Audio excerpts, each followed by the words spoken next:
Welcome to another episode of the Toys, Tabletop, and Beyond podcast. This is episode 7, hopefully. Give or take a number. Yeah. And today we're going to be talking about some news in the BattleTech sphere of influence. And probably also G.I. Joe Classified.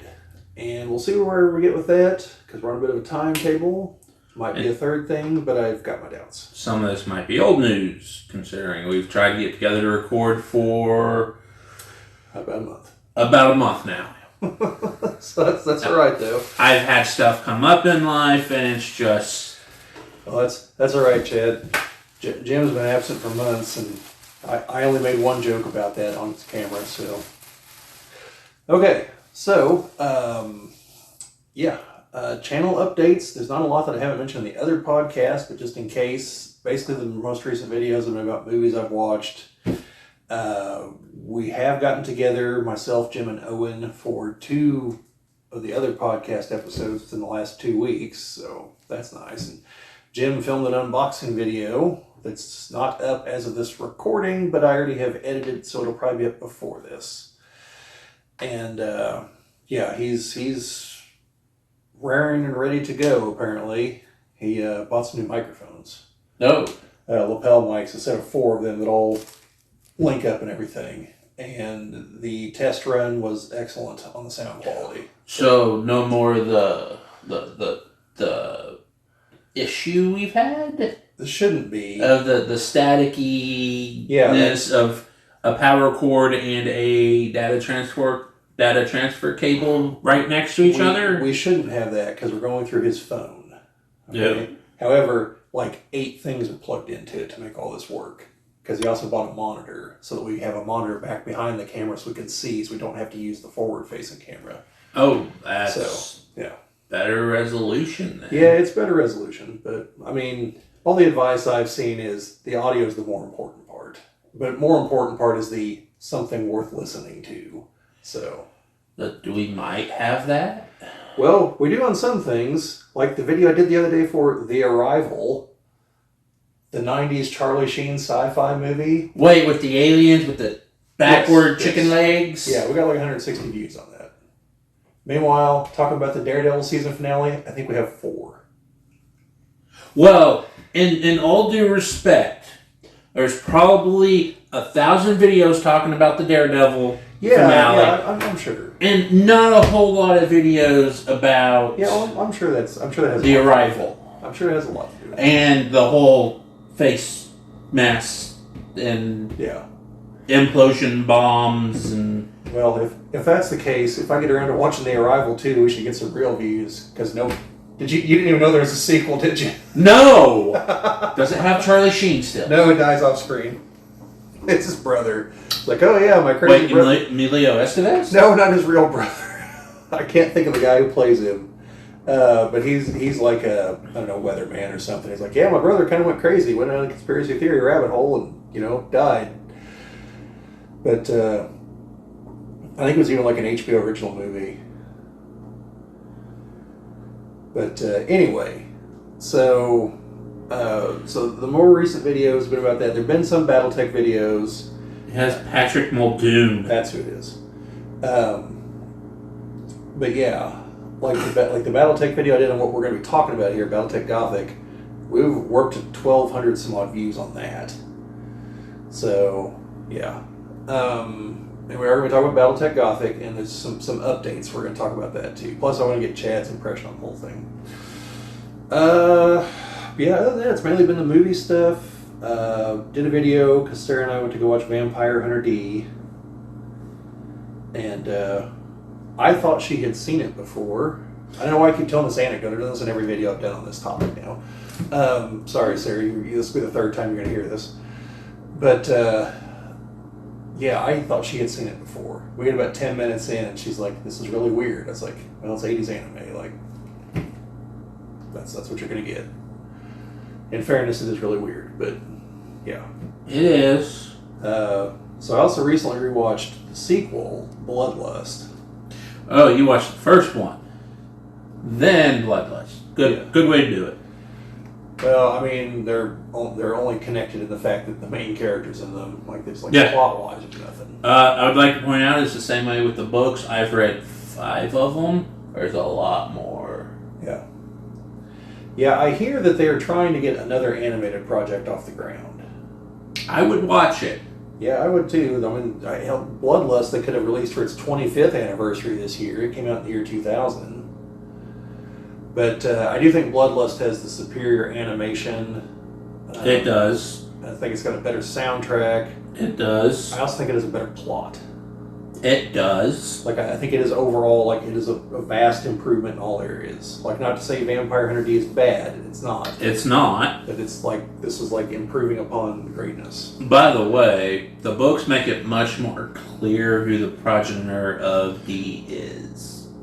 Dracula. Yep. But the books make it more clear. Yeah. That he was like one of thousands, if not millions, of attempts to make that. Gotcha. To make the Dampire. Damphir. Damphir. Yeah. Yeah. Do they ever explain the hand? I did not get that far. Yeah, because we're watching it, Sarah. Five books, and it did not come up. We got to that point in the movie, and Sarah's like, what the hell's that? It's like, oh yeah, it's his talking hand. That can eat dirt and other things, dirt, water, fire, and air to revive him. Yes, or Carmilla. Or what's left of her soul, anyway. Yes. But yeah, let's see. In the other podcast, Owen regaled us with tales of the Minecraft movie that he went to go watch. I'll go ahead and spoil it here, just in case you don't watch the other one. He ranks it a 3 out of 10. There for a moment, I thought you were going to say 3 out of 5. Well, I asked him. He said a 3. Like, I was like, out of 5 or out of 10? He's like 10. At least it's 10 and not 20. But yeah. Yeah, I heard it's not the best. Well, I mean, even the critical drinker like tore it apart. Like, this movie's terrible. He's like, but it's going to go on to make $1 billion because it's Minecraft. He's like, it's stupid, but that's what's going to happen. It's Minecraft with Jack Black and Jason Momoa. Yeah, I don't know. There's going to come a tipping point where Jack Black's going to be a liability and not a selling point, in my opinion. There is. Because, like, we kind of talked about this in the other video, but, like, Jack Black basically just plays himself. He does. Like, you got to dig back into the archives of, like Day of the Jackal or, like, Enemy of the State. You know. Oh, he was in that, wasn't he? Like all those FBI guys in Enemy of the State all went on to do other things. Because it's like him, like Jamie Kennedy, Barry Piper, whatever his name is. Barry Pepper. Yeah, who went on to be in such great films as... We Were Soldiers. No, I wasn't going with that. I was going sarcastic on this one. Battlefield Earth. He's the main character. You should all watch that, folks. Like, if for nothing else, a lesson in terrible filmmaking, but you should watch it. Maybe not terrible filmmaking, more terrible source material. But then again, that's what happens whenever a sci-fi author creates a religion on the result of a bet. So, yep. Yeah. But there's also the Lone Ranger he was in. Yeah, he was in that, wasn't he? Yep. Yeah, I mean, I think he's a decent actor. Like he is. He's in Saving Private Ryan, right? He's the sniper. Yeah. Yeah. By the way, small thing about that, he keeps switching rifles and moving his scopes around, so scopes are never zeroed in throughout the whole movie. Yeah, well, kind of a bad idea. Yeah. But I've tried to shoot a game that wasn't sighted. Didn't work out too well. No one got hurt. Don't worry. But that we know of. It was in a firing range. That we know of. I wasn't like the fool who, in a different firing range in Indianapolis, decided to bring tracer rounds to an indoor firing range, and as a consequence, burned down the building. Because, well, phosphorus rounds tend to do that. So yeah, so that's most of the recent videos. I got a video from Comic-Con. Watched some movies during Comic-Con, so did videos for each of them, which would be Captain America 4, Novocaine, and Mobile Suit Gundam Char's Counterattack. That's a good one. So, yeah. I have not seen it since I watched it on Toonami, but... Yeah. Well, that's like... Or was it Adult Swim? It's probably Toonami. It would have been when it first aired over here, so Toonami. But, no, I was kind of talking to Brian, because he's the one that clued me in on this company that's running these movies. They also ran Vampire Hunter D. And I was like, man, there's some anime movies I would definitely like to see in theaters. Yeah. And we ramble off a bunch of them together. And then I look at, like, what have we run in the past year? Like, half of them were from our list. Ghost in the Shell was on there, but we already saw that. Yeah, we saw that at Gen Con one year, me, you, and Chris stayed downtown. Right. But also, like, the 3 movies where they condensed the original Mobile Suit Gundam down to just the movies to run them theatrically. They ran all 3 of those. I'm drawing a total blank right now. How can you condense that down into 3? Oh, that's how I saw it for the first time. Because that's when I was living in Lafayette, and there was a video store that had them on VHS tape, and I rented them. Because Gundam Wing was on Toonami. And I was like, let's check out this other Gundam stuff. And I was like, wow, this is so much better than Gundam Wing. Like, Gundam Wing is superior animation for sure. It is. It's like late 90s versus like late 70s. So, but no, like as I'm watching it, I'm like, wow, so Zex Marquise is literally just a copy of Char Aznavour, huh? Like, really? Wow.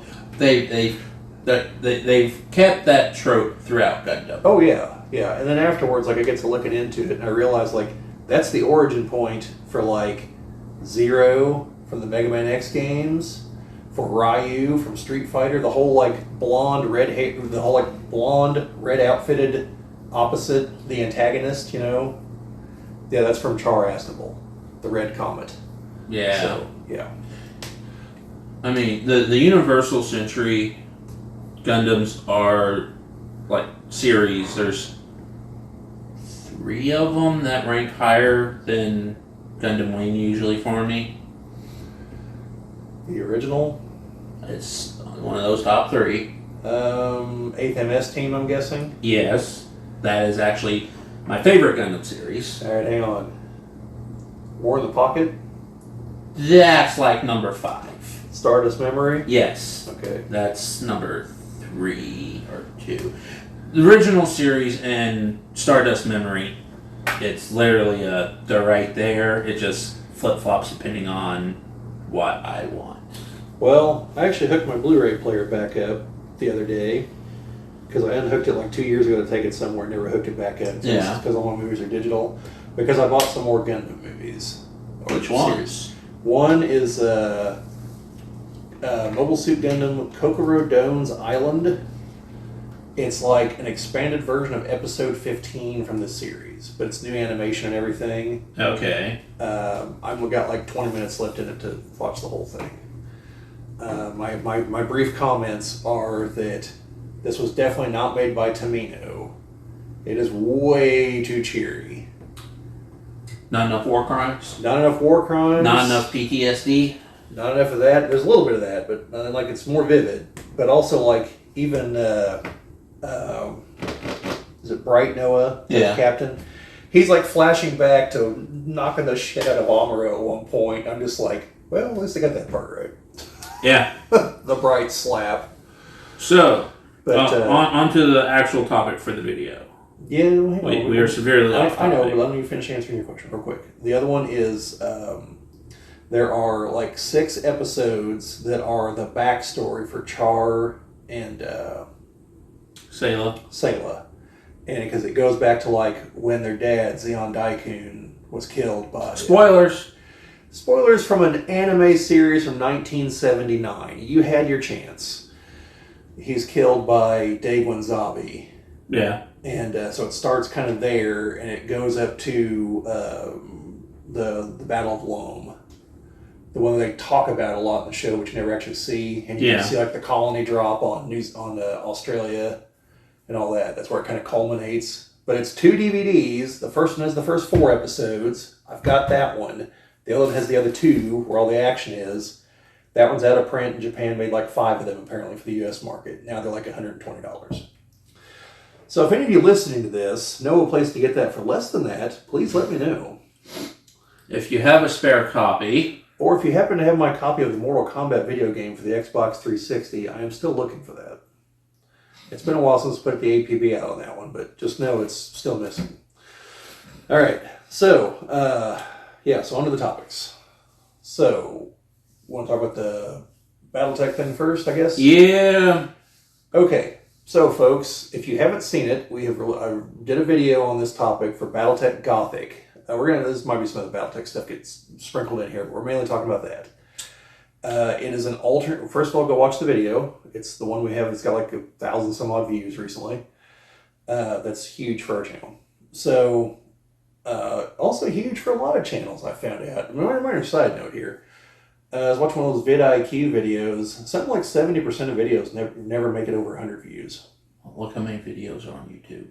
Well, sure, but like, given that we have a fair number that make it over that hump, like, I guess we're doing something right. Also, like, I saw a video the other day. The guy was like, "Yeah, it took me 7 years to get 500 subscribers." I'm like, "It took us 2.5." Which, thank you, folks, yes. by the way. I would like to do a video just for that. I just don't know if we're going to be able to get together for it. There is vehicle troubles on my part. Yes. And I am the one that lives out of town from everybody else. Yeah. So we might like record some things and bash it together into one video. But yeah, so thank you, folks. Couldn't have done it without you. Like literally. Yep. And You're the whole reason we're celebrating. Yes. So stay with us and see where this crazy journey goes. But yeah, so BattleTech Gothic. It's an alternate universe setting where somewhere around the formation of the Star League, I believe, the what would become House Merrick, or what was already House Merrick, delved a little too deep into the old genetic research and was able to create giant monsters that could fight battle mechs, essentially. And so then you fast forward a little bit. History more or less happens the same up to around the Amorous Coup. I mean, the genetic monstrosities are there, but like somewhere around the Amorous Coup is where things really start to go off track. Now, for House Merrick, things changed before that. They're House Silage, not House Merrick now. So it's a different ruling family. And they have a different religious focus, by the way. They seem to worship the Egyptian gods, among others. You know, they're very liberal in what they worship, but they happen to worship those. And so their symbol, at least in the documentation, is a winged sphinx kind of deal. Kind of like the ones in the Never-Ending Story that Atreyu had to go through and not get blasted. Except, purple, because Merrick.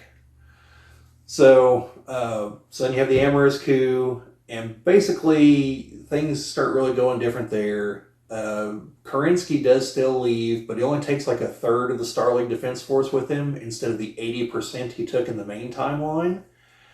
And I think De Chevalier stays behind. I think. I'm going to finish reading the primer, which, by the way, is out there, and I'll try to write a link to it again in this video, but I have it linked in the other video. It's about 70 pages. It's going to be included in the box set in print form also. And so you're going to do a video of just reading that?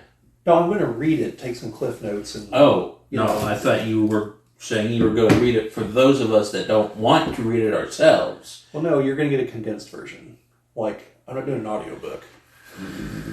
Mainly because I don't understand the legality behind it, okay? Like, I don't know if it's kosher to do that, because there is one gentleman on YouTube who does do audiobooks of the BattleTech books, and I can tell you he definitely does not have catalysts okay to do it. I can guarantee that. It's Razor Fist. So, but he's a huge BattleTech fan, but I also know, like, he's not a big fan of Catalyst, so... I mean, like, that's people's rights. Yes. Like I don't have any problem with Catalyst, but, like... See, here's the thing. I like Warhammer 40K. I don't like Games Workshop. Yeah, well, I think that's where this product is kind of targeted. So, the whole Gothic thing... Okay, so, very briefly, after the Amorous Coup, Star League Defense Force, part of it leaves. Then the succession wars began, except instead of 4 of them, it's just one long succession war this whole time, up to 3015. That's when the game takes place. And they do mention, like, the people yearn for Kerensky's descendants to return and set things right, but they don't actually directly mention the clans. I've got the feeling that's because they're holding out in case they do want to introduce them and have them just have gone totally crazy with the gene thing. Like, embracing it. You mean like the Immortals not being power suits, but being like... Is it the Immortals? Yeah, elementals. Elementals. They're elementals not being like power suits, but hey, we've turned you into werewolves. Something like that, yes, because the clans have already gone down the road of genetic tinkering by creating the elementals, because they're 8 feet tall, as well as the aerospace pilots. They're shorter. Or here's the idea: the different clans actually have taken on attributes of their totem animal. Yeah, that's what I'm saying. Like all the Jade Falcons having wings. Yes, something like that. Because in the bits I read through, that's what House Lao did. The rulers of House Lao have been like gene transformed into like lizard people. Well, if you're crazy enough to think you're a god, why not take on the appearance of an almighty dragon god? Well, that would be House Curious, the dragon. Oh. They're the other... They're the other crazy Asian descended people. He said it, not me, people. The older books get a lot of criticism for being yellow peril books because the 2 main enemy forces are both Asian, the Japanese and the Chinese, and the heroes are House Davian, Europeans, House Steiner, Europeans, House Merrick that no one ever remembers, kind of European, kind of American. You know, like that's just the breakdown. And I haven't read the older books, so I don't know how it plays out. I know later on, Kirita, Lao, all of them develop more personality, more characteristics. And so the ones I've read have definitely moved away from that. So, good. If it was ever there. Like I said, I've not read the old books. So, and also, you know, let's be real, it was the 80s. Like, one of my favorite movies could probably never be remade the way it was made in the 80s. And I keep hearing they're going to try to remake it, and I hope to God they don't. Which one? Kurt Russell's finest work outside of The Thing. Big Trouble in Little China. Here I thought he was going to say Escape from New York. No, although I actually shouldn't call it that. I actually think he's much better in Tombstone, but like, that's real acting. Like, B-movie Kurt Russell. Escape from New York. Yeah, Escape from New York's good, but like, he's got more character in Big Trouble in China. He does. Snake Plissken's, call me Snake. I've got an eye patch. Yeah, remember that job in Cleveland? That's Escape from LA, but still, you know, like, meanwhile, Jack Burton's over here. If we're not back by morning, call the president. Fine then, Captain Ron. If it's gonna happen, it's gonna happen out there. Yep. He kept the eye patch for that movie. Hey boss, I said gorillas. Yes, not gorillas, gorillas. Martin Short.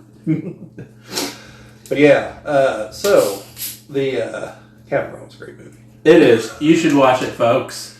Yeah, don't worry, they'll move. Speedboat going up against like a cruise ship. Where'd you learn that? The USS Saratoga. So anyway, so the point is, there's going to be a box set for this. It's going to have 7 or 8 mechs, and the title comes from the fact that everything has a more gothic appearance, like a certain other popular miniatures game, Warhammer 40,000. However, the storyline is different, aside from the whole like eternal war that's been going on forever. But the actual storyline is radically different. This is just the way things developed in terms of appearance, and yes, I am sure that is to try to capture some people fleeing from Games Workshop. So because they perpetually piss their fans off. Mm-hmm. So yeah, I mean, to me, it's a smart move. Hopefully. What are you looking at?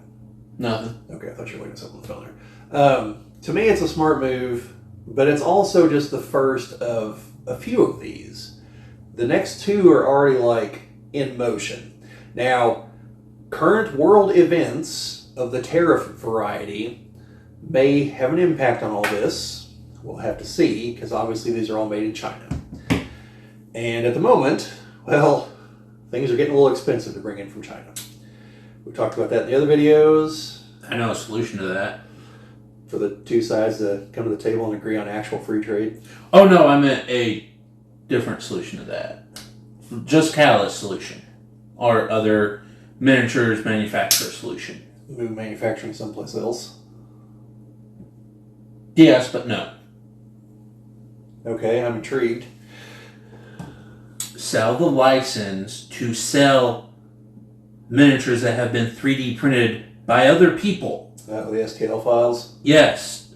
Sell the STLs with a license to where people can sell the miniature and just, have the third-party Etsy stores and eBay take care of the whole, we got to pay tariffs to get stuff shipped in problem. It's all being printed locally. Yeah, the only potential problem there, aside from they're going to lose sales, is, but it'll basically be free money, is they might not have a choice. Because remember, they don't actually own the license. This is true. Tops owns the license. And Tops has no idea what to do with it, otherwise they would have just sold it to Catalyst. Yep. But... keeps bringing them in money, though. Yeah, but I mean, at a certain point, aren't you going to be like, hey, Catalyst, we know we've got a good thing going, but we don't know how long the gravy train's going to keep going with you. How about we get this much for you for 3 years from sales and everything, give us this amount of money, the license is yours. Somewhere when you buy a restaurant or something, you get the sales times a certain number of years is usually what you sell it for. So, in case you didn't know that, folks. I did not. So we have this coming out. Now, it's supposed to be available at Gen Con, which, again, maybe, because one of the potential solutions that everyone has, potentially, is to just not ship them to the U.S. I don't mean work around, I mean rent a storage building in China and wait till this blows over. That might be the cheaper solution. And a larger company like Hasbro is almost definitely just going to do that. Because they can afford to. Yeah. Especially if anyone takes Kevin O'Leary's suggestion that I heard the other day. You know who Kevin O'Leary is? No. Shark Tank. He's one of the guys on there. Oh, yeah. Yeah, and this is the guy who does a lot of business in China. He was literally like, the U.S. should just raise tariffs to 400%. Just be like, just throw down the gauntlet and be like, here we are. Let's quit penny-ante back and forth. We're willing to do this. We're going to the mat. Are you going to match us, or are you going to be reasonable? For a given definition of reasonable. At least that's his take. I don't know if I necessarily agree with that. That would definitely get some result, I'm sure, but... Yeah? It would. It could be a lot of different things. A lot of them I don't want to contemplate. But, yeah, so, I don't... hope that doesn't happen. So the current estimated retail price, and this is pre-tariff stuff, was $100. Now, it does come with everything you need. It's not an expansion. It's a solo game, okay? So it has the rule book, and it'll be a more in-depth rule book because it has to have the rules for the monsters, and more rules, I think, for the mechs and everything. So, the mechs included, you get the Urban Mech, Fire Starter, Scorpion, Phoenix Hawk, Rifleman, Marauder, King Crab, and the oh-so-wonderful Atlas. Yes, and the Atlas in particular comes with pieces that you can use to customize it to make it for one of the 5 houses. I wish it would have come with the 6 pieces for Comstar, although it's not called Comstar anymore, it's something else. But I wish they would have had those parts too, but whatever.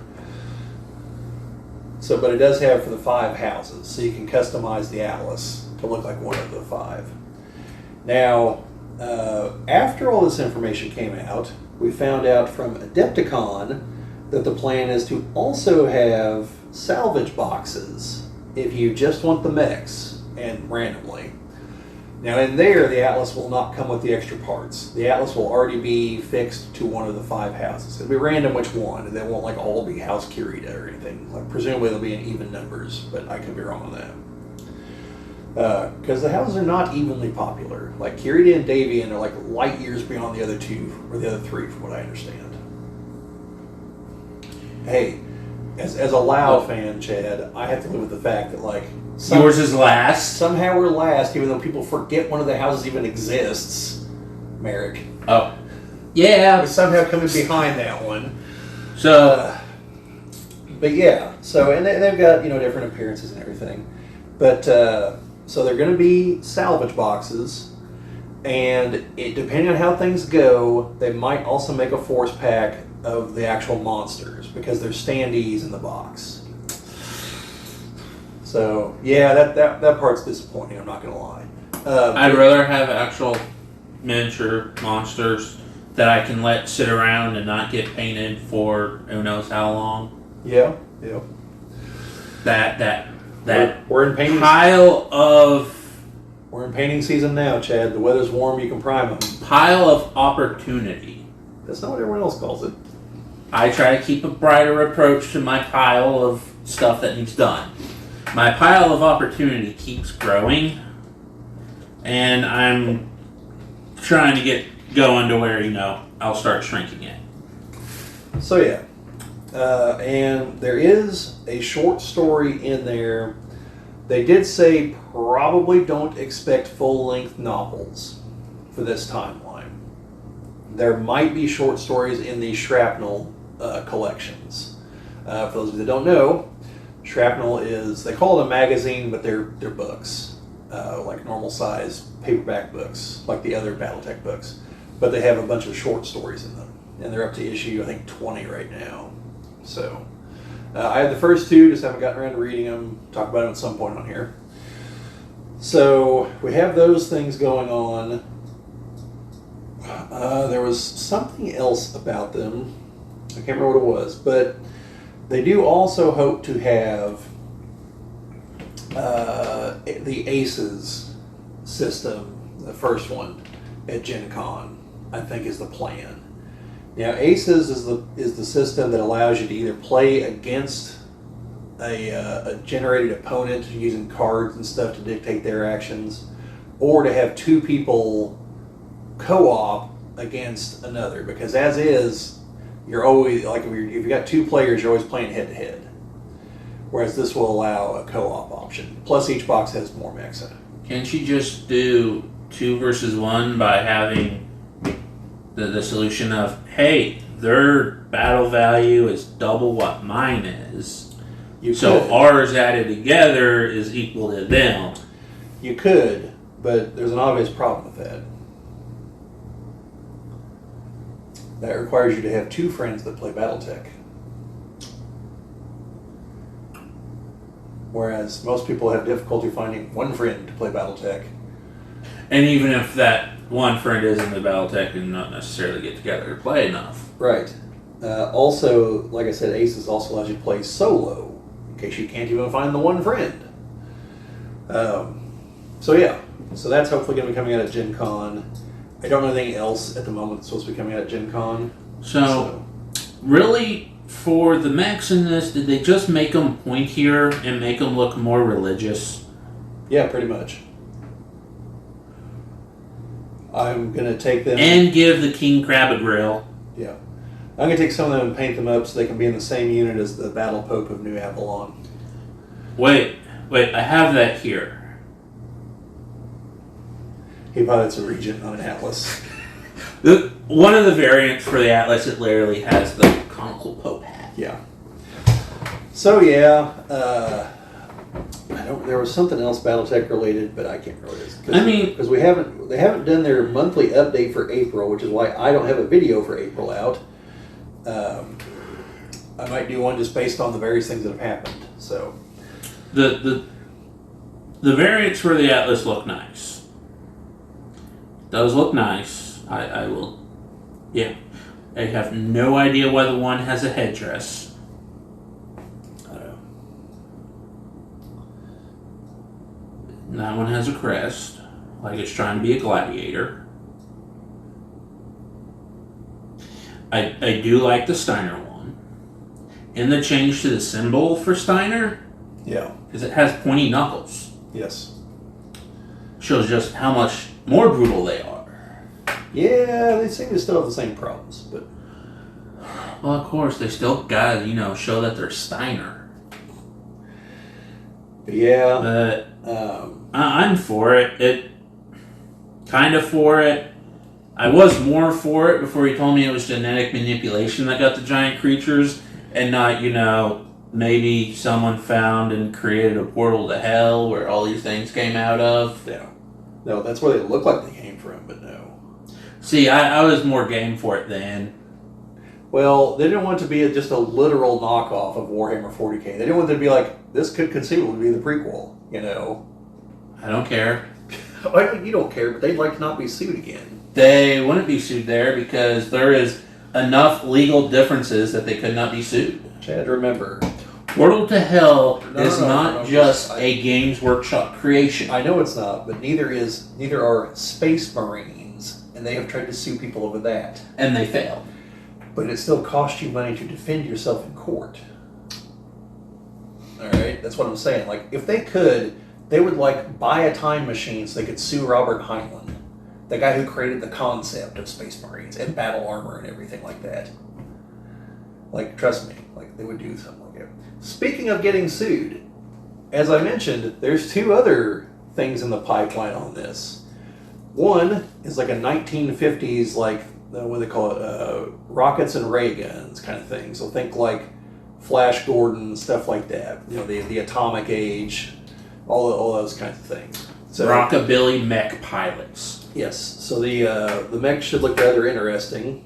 I don't know how they're going to be like. So we also got all the way out into space and we still look like this. So are we going to get a Rockabilly Atlas? I don't know. Or are they going to be different mechs? Well, the one they have a picture of is the Battlemaster, I think. So different mechs. And then the other, and this is the dangerous ground one. The other is the all-inclusive anime, which I'm hoping, there's a part of me that's like, they should just push the envelope and just use Robotech as an inspiration.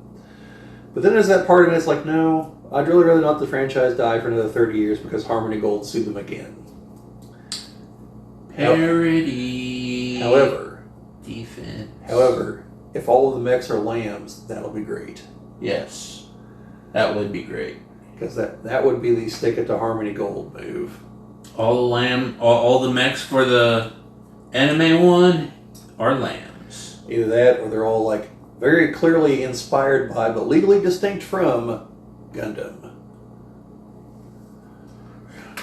And we can keep them lambs there too. That's right, the Wing Zero can do that. There we go. We'll give them beam sabers and everything. It'll be great. Everything will have a 30-inch movement. I mean, it'll be spectacular. The Epion can do it too. Yeah, that's right. It can. Mm-hmm. I always forget about the Epion because it didn't make the jump to Gundam Wing Endless Waltz somehow. I don't know why. X had it at the end of the anime. Because it had to have survived because he survived. Yeah. He couldn't have rode out the destruction of the Libra battle station just in a spacesuit. But instead, he wound up with the Tall Geese 3. Yeah, I mean, maybe he just decommissioned it and let the Tall Geese built. Maybe. Because obviously they did something with their mobile suits in between. Even though, the war. Yes and no. I think part of the intent was this was... That they've been like that this whole time? Yes. Yeah. Oh, well. Now I can understand why all the Leos were scared shitless when they saw him then. Yeah. Well, that and the fact they could literally just, flick their pinky and destroy 10 Leos like it's nothing. Yeah. So you didn't get that in Mobile Suit Gundam?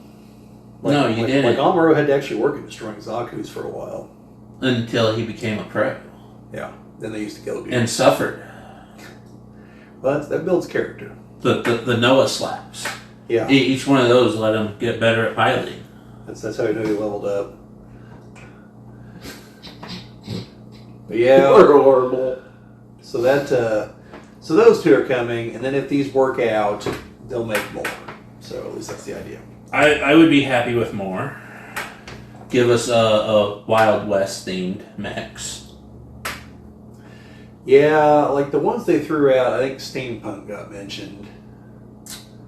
Sure, because I want all my mechs to be ICBM. Well, think about this. If they do go steampunk, they could conceivably be like, these are the ground forces for Leviathans. They could, couldn't they? Yeah. It'd just be, in the past on Earth, and the mechs would be fairly rare, but like maybe elemental size stuff would be less rare. And obviously the weapons wouldn't be like PPCs and everything. They wouldn't be autocannons, they'd be cannons. Yeah. Maybe a Tesla something or another man-made lightning bolt instead of the PPC version. I'm liking this idea. Yeah, they probably do too. Also, World War I's too early to have Tesla coil. Okay, well, so. Yeah. So I think that's it for the BattleTech stuff, Chad. By my reckoning, we have approximately 15 minutes to get through the other part. Oh, cool. Someone meandered. I know I did, and Chad, even whenever I said, "Hey, we got to keep this to a minimum," I even knew that the Wii. We got like 7 minutes. 5:23. 5:22. Oh, remember, give or take. Give or take means like a minute. I prefer to be back in town by about 6 o'clock. It only takes 20 minutes from here. I know this quite well. So anyway, that's a whole bunch of stories for another day. Yeah. Possibly another channel. So the other thing is there has been a lot of action on the G.I. Joe Classified front lately. About a month ago, something that we've talked about a few times is a maybe. Like we would like to see. Yeah, has become reality, or at least it's going to. Like the figures have been shown and everything, and like some real work went into this. So we've mentioned before that like there's episode specific stuff from the cartoon, and one of the things we mentioned, Vindo Viper. yeah, the Venom Viper. But we're not getting him yet. But one thing in particular we mentioned, aside from Wild Bill's horse, I saw someone post a picture the other day of that, like, where's Wild Bill's horse, damn it? And he had like a horse from another toy line showing it could work. But see, if we get Wild Bill's horse, we need the train that he's chasing. Oh yeah. And that's just going to be Yeah, massive. there's a whole bunch of other stuff we'll need. But yeah, so one of the things we've talked about was there's an episode where Cobra, short on cash, decides that the best way to move forward is to create a fake rock band called Cold Slither. And use them to hypnotize people to give them money. Yeah, like I assume that's what they did. That's what they were doing. And because I know they were hypnotizing, but I just couldn't remember like what the payoff Pretty was. sure it's to give them money. So yeah, so it's the Dreadnoks in disguise, Zartan and the other main three, not Monkey Wrench. Yep. Which, however, he is on the box. He's on the back of the box, which looks like the back of the club. Yeah. And he's there by the door, like he's the bouncer or something. Nice. Yeah. So it's Zartan, Buzzer, Ripper, and Torch dressed up as 80s rock band guys. Glam rock band guys. Because I mean Zartan already looks like that anyway. But yeah, and with like the instruments and everything. Mm-hmm. And it's a box set for Cold Slither. And Hasbro even went and re-recorded the song, like for the full-length song from the cartoon, but like had an actual band, I think, re-record it and make like a sketchy music video to it. And it's on YouTube. I'll link to it down in the description. And yeah, like this is one of those like I hoped maybe for the box set, but like the whole like the video and everything, like that was just above and beyond. Now it's just going to be a matter of actually getting a hold of it because it's a San Diego Comic-Con exclusive. Yeah, the ones I've complained about a lot, like once used to be a man, Cobra Commander, Nemesis Enforcer. Yeah, it's going to be one of those deals. So it might be like the single greatest thing they ever release, and we'll never see it. However, I will like take off work, stay up late, whatever I have to do to be able to jump on this the moment it goes live. and it's probably going to cost some stupid high amount of money because at retail, 4 of those figures would be $100, and we're talking like with other stuff. Plus, it's like specially branded. Plus, it's the exclusive. I'm thinking it's going to be more like $150. And that's assuming like the tariffs don't just like screw everything by that point. Yeah, I think it might end up being $200 could be because you're also paying for that San Diego Comic Con brand. Yeah, label. Now, I mean, they'll sell it on the website because I do have at least one because I have Dr. Mindbender from that, and I had Chuckles pre-ordered, but I realized I was paying way too much for them, so I canceled the pre-order, and I feel very foolish about that now, but. Because Chuckles is awesome. I should have stuck with that.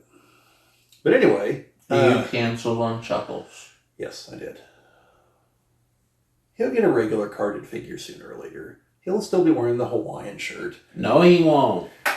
He's never worn anything else in the cartoon. He's like the undercover guy, though. Oh, I know. That's why he's funny. Because, like, he's wearing such a loud shirt. Like, this is the undercover guy. Especially in the cartoon where he literally says nothing. And like in the comic books, he's a total chatterbox. So anyway, that's not out yet.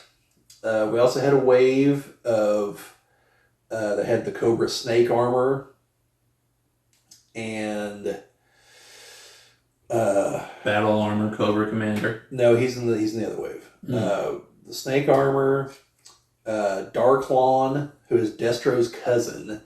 That was one of those like. Darklon, huh? Like, if there weren't other figures we were missing, I would say we were at the bottom of the barrel there. Almost. Like, there's still some gold out there, but like... Yeah, right. Yeah, that would be great. Both versions. So, there was Darklon. Is it Blowtorch? Yeah, we got a new Blowtorch. Yeah, him. The Frag Viper... Which is the guy with the, what do you call that thing? It's a sport. Is it Highlight? Is that the name of it? I don't know. It's where you've got like the kind of curved thing that you like take and like chuck a ball with it. Only imagine that like, but with grenades. And he comes with like a Scorpion machine pistol. But, let's go horrible. Yeah, Chad's going to try to look it up here. A crisp scoop ball game. Scoop and throw. Okay, but what's that like actually called?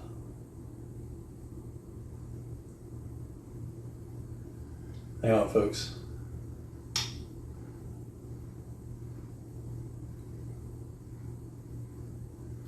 What is this thing? So anyway, while Chad's looking that up, there was another figure, and I can't think of who it is off the top of my head. So... Because that's what Chad is supposed to have on his phone right now. What? The stuff for the other waves. So what we're talking about. What's it called? That's the one for dog balls for you don't gotta touch a slobbery ball. Alright. Footloose. That's who the other guy was. And so I ordered the snake armor. Wiffle ball? No, it's not called wiffle ball. Sesta? No, I'm telling you, I think it's Highlight. Highlight?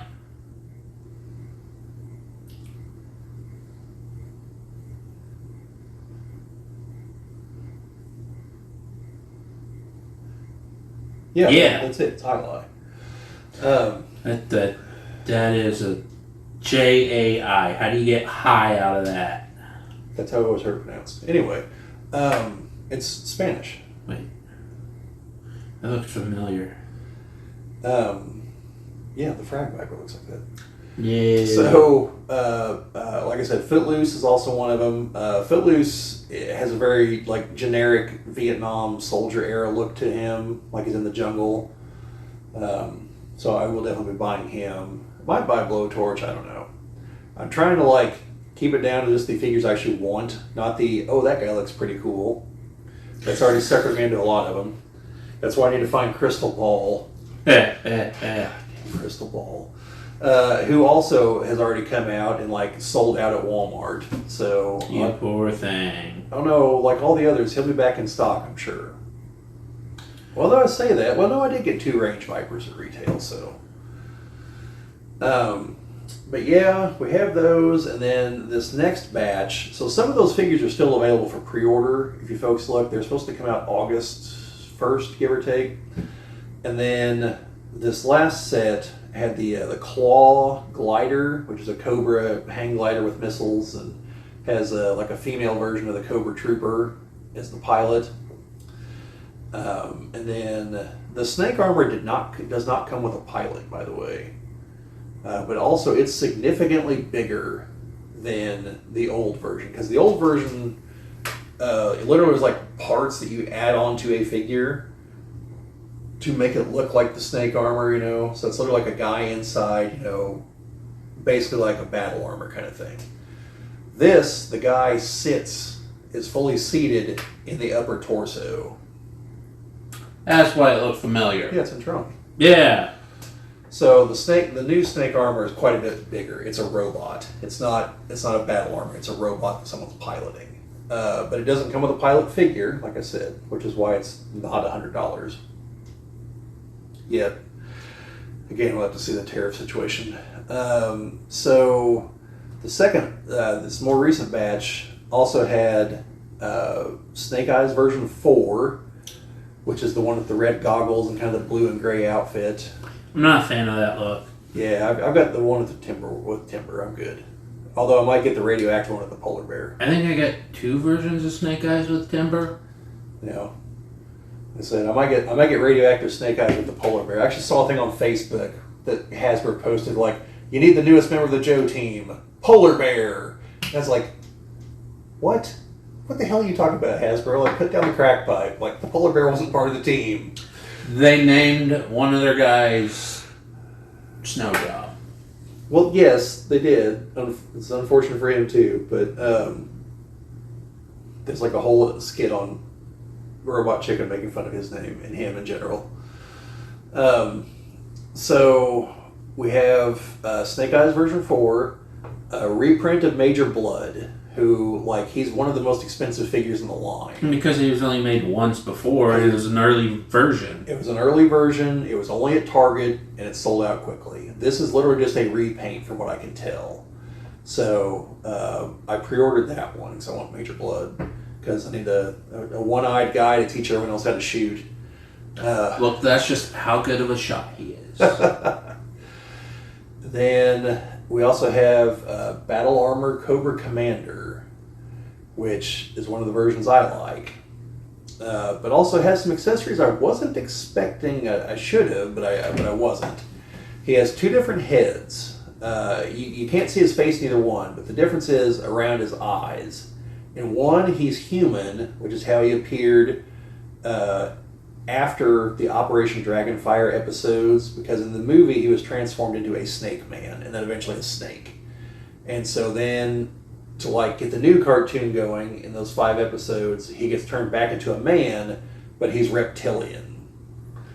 And so one of the 2 helmets, you can clearly see the scales around his eyes, and his eyes are a bright blue color. With serpentine slits for pupils. And then the other is more human, which is how he looked in every episode after that point. Yep. Does he have a jet? Yes, he has a jetpack, a gun, and also Serpentor. His pointy-fingered hand. Yeah, he's got a point. And an iguana. Serpentor turned into an iguana. So finally there'll be an affordable Serpentor figure. That's what you think. Well, no, I pre-ordered him too. Who else was it? There's another Cobra figure. Well, Major Blood. Yeah. With 2 guns, 2 missiles, a backpack, a helmet, and a bunch of dog tags. Yep. Monkey Wrench, that's who it was. Monkey Wrench with 2 axes. Yeah, so Monkey Wrench is the 4th, like, mainline non-Zartan Dreadnought. What is that gun supposed to do? No one knows. Everyone's disappointed because he's supposed to have like a grenade launcher or something. It's like a tuning fork or something. They expect him to do most of the damage with the axes and the 6-shooter. It's a trident. Yeah, it's probably supposed to be like a sonic weapon of some kind. Grenade launcher would be better. Why does his mask have a red and blue lens? Don't know. Because remember... Some sort of 3D effect? I don't know. Because remember, usually the first versions of the figures come loaded with accessories and everything, and then they'll eventually make a carded version that'll be more stripped down, but also more comic, also more cartoon accurate. So that's why I'm surprised Cobra Commander has the cartoon parts. You know? But yeah, so I pre-ordered Major Blood, Cobra Commander, and the Claw Glider. You didn't order Monkey Wrench? Zartan's the only one of the Dreadnoks I've got. Was in Zorana. I don't have the other three yet. So then the first one outside of the command lineup should be Monkey Wrench. Well, I still need to get Xandar also. He's part of the command lineup. And then eventually I'll have to get Road Pick. Yeah, I've got to get Road Pick. Because I have Naugahyde. I need to get Road Pick, I guess. Mm-hmm. And then Zanzibar once they make him. Who? Zanzibar. Wait, did Zartan have a third sibling I knew nothing about? I don't think he's related. I think it's just like a coincidence. And he also has an eye patch, and like his figure actually had hair, like on the back, like an actual like ponytail coming off of it. Wait, actually like doll hair? Yeah, like My Little Pony kind of hair. He had like an air skiff kind of thing, but he sat on his. He didn't stand up all imperious like Serpentor. He's lazy. And then Thrasher. And then if they go like deeper into the comics, then eventually Zartan's daughter will get a figure. I can't think of her name, but obviously it starts with a Z also. It's Zenda or something. Yeah, I don't know. Yeah, the glider looks pretty good too. It does, which opens up the possibility of getting the choke glider too. Yeah. So yeah, there's been a lot of movement there. We'll have to see. Usually they release 2 things at San Diego Comic-Con, but in the past it's been 2 figures. So like Mindbender and Serpentor came out the same year. I don't remember who else came out with Chuckles, but since this is a box set, I don't know if there's going to be something else. Kind of hope there's not. You're in for it. Your bank account's going to hate you. Chad, I'm thinking about selling most of the Marvel Legends and just sticking with the Joes. They've got better accessories. They're better figures. I have more fond childhood memories of the G.I. Joe cartoon than I do of Marvel Comics. Like, I think it's just going to work out better that way. Why does Snake Eyes version 4 have a grappling hook with no rope? Actually, he's supposed to have rope. There's not any here. I know it's not there, but I saw on the thing it does have rope. So hopefully it comes pre-tied and it doesn't leave it up to you to tie it, and then you have to cut like... You mean like the old Lego sets where you had to tie the string yourself on things? Yeah, and you'd cut like 2-3 inches of the string off because it's past the knot and you're not undoing the knot to readjust it. Yeah. So yeah, I don't know if there's any rumors of anything else at the moment. Because like Battle Armor Cobra Commander is like a big thing people were looking for. Like it's my preferred version of Cobra Commander. Don't know why. Like the armor's wildly impractical, and obviously doesn't cover huge spots on him. But you mean like his rib cage? Yes, the spots where someone is likely to try to stab his him. Sternum isn't even fully protected. Yeah, it's here with empty spot here. Well, also just the implication that like Cobra Commander is actually going to be leading from the front. I know, exactly. The only one that would do that is the one from G.I. Joe Resolute. Yeah. That one might. Yeah. Cobra Commander is going to lead from close to the rear, but not the very rear, for in case they get encircled. He's not on that front line. Yeah, that's if he even gets anywhere near the battlefield and doesn't just entrust it to either Destro or Major Blood. But yeah, I don't know what's coming out after these, though. We haven't seen any more renders or anything lately, so... I don't either. Oh, sorry, folks. It's been a long day. So, yeah. I don't even know what you're coming across now. I'm going to stop looking over there. Yeah, so I think that's about all we got. We definitely do not have time to get to the other topic, so... yeah. At this point...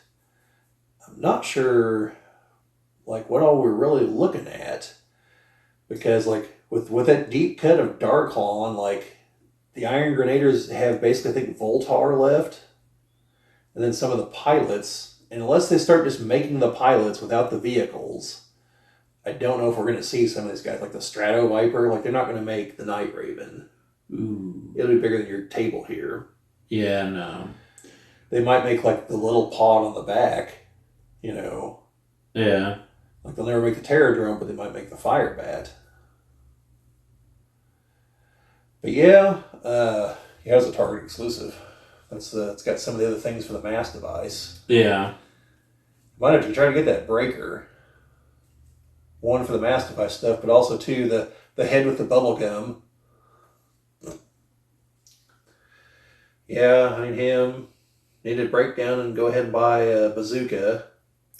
You get the AWE Striker. Yeah, and then spend twice as much buying all the parts to soup it up. Hey, Gridiron Studios figured something out, and it's making them money. Yeah. Well, I found a place I can get a regular treble bubble too now. Where?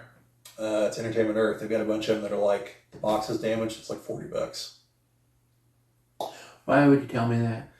They also have the twin pack of the Valkyries, the female Cobra soldiers. Also like $40 because the boxes are damaged. Old buddy, old pal. I haven't ordered any yet myself, but... See, I don't care about the damaged box. Yeah, I'll tell you something else too. Because I am a open the box up and pull the toy out guy. Yeah, so I'll tell you something else. The Cobra Stinger. They have boxes of it. No, but Amazon has it for less than retail. I can't say exactly how much because since I mentioned it, I'm going to put the affiliate link down in there and I can't mention the real price here in the video. But it's less than retail. And you can do it in payments. Spread it over 6 payments. I don't have the money for that, Bobbie. I'll tell you when the video's over how much those payments are, then you might sing a different tune. But no, I saw someone at Comic-Con selling one of those for like $125. And I'm sitting there like, I know for a fact I can get that at either retail, they're not sold out, or below someplace online. Why would I pay $25 above retail just for the honor of buying it here? Like, I was like, no, that's not happening. So anyway, I think that's about all we got today. In unrelated news to the whole toy topic, I think we're going to try to go watch Revenge of the Sith. Hopefully, we make it. Okay, it's gone back up, but still, at the time it was. But still, you can still get it for retail and, like, again, the whole payment thing. But yeah, we're hopefully going to do that this week. And I'm going to need to know, like, if that plan's falling through, because I have backup plans. But I have to enact them very quickly. Which is what? Go watch it with someone else? Well, yes. It's just a matter of which someone else.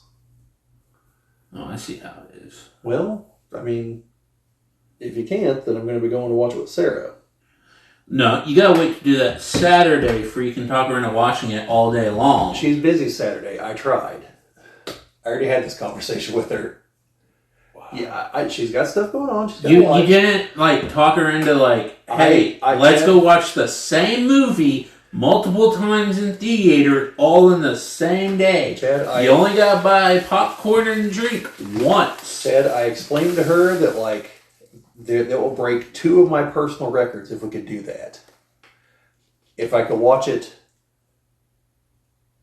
5 times, yeah, 5 times, which I don't think I can do it in one day. I don't think there's enough showings. If I could watch it 5 times, it will be the movie I have watched the most times in theaters. Because right now it's sitting at 5. The damn Phantom Menace is sitting at 9. Laughing at me. In Jar Jar's laugh. Like, or Boss Nass, maybe. You know who played Boss Nass, by the way? Who? Brian Blessed. You know who Brian Blessed also played? Who? Voltan, leader of the Hawkmen. Also, Robin's dad in Robin Hood, Prince of Thieves. Yeah, I know that. Yeah. So anyway, if I go to see it 5 times, it'll be 10. That'll be the most I've seen any movie in a theater. And it'll be the most times I've watched the same movie in the same day in a theater. Right now, that is 2 for 2 different movies. Jurassic Park and Jurassic Park 3. So this will break that record as well for me personally. Congratulations. But I've only got to see it 3 times to break that record. So Sure, you gotta go watch it 3 times on Saturday by yourself. I really don't want to. Owen's game though. Take Owen with you. Well, I know his game to watch it once. I don't know about 3 times. Oh no. See, that's the good thing about you driving. That's part of the deal. Sorry, Owen, we're locked in. Is that once you get there, you don't even give them a heads up that there'll be 3 times. Why are you buying so many tickets? Oh, you'll see, both literally and figuratively. You're locked into this with me now. Like, I want to give you the same speech I gave Sarah. This is one of your only chances you might see a tear leave my eye. Whenever Obi-Wan gives his big speech to inflamed Anakin. Both emotionally inflamed and physically inflamed. Yeah. But, yeah, I mean, if I were going to do that, though, I'm going to have to go to Vincennes. Because I checked the ticket prices. They're like $6 for Vincennes. Yeah. Like $6.50 or something. Versus $12.50 in Evansville. But there's no assigned seating. In Vincennes? Yeah. Huh. At least not for this movie. I don't know about other movies. But I don't think there is normally. so, yeah. So hopefully it won't be like 3 months before we get together again. And hopefully Chad can get to Lagodi. Yeah, hopefully. Yeah, because I don't know if I'm going to get Jim to come down here.